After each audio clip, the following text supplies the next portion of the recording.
Kitchen મેજિકમાં આજે પુલાવ બન્યા હતા અને આ પુલાવ જયપુરી મેવા પુલાવ બન્યા હતા, એટલે એક મીઠી રેસિપી આપણે કહી શકીએ.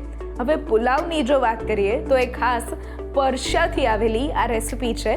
અને સાથે જો વાત કરીએ તો ઘણા બધા લોકોને કન્ફ્યુઝન હોય છે કે બિરયાની અને પુલાવમાં શું ફેર.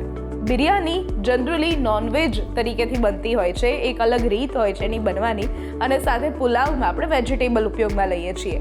પણ એક બીજો ડિફરન્સ પણ છે, એ તમે ધ્યાનમાં રાખો કે જ્યારે અહીંયા આપણે બિરયાનીની વાત કરીએ છીએ ત્યારે એને થોડો દમ પણ આપીએ છીએ, કે એમાં થોડી સ્મોકી ફ્લેવર પણ ઉમેરીએ છીએ, એટલે એને બિરયાની પણ કહીએ છીએ. અને પુલાવમાં કોઈ સ્મોકી ફ્લેવર નથી હોતા.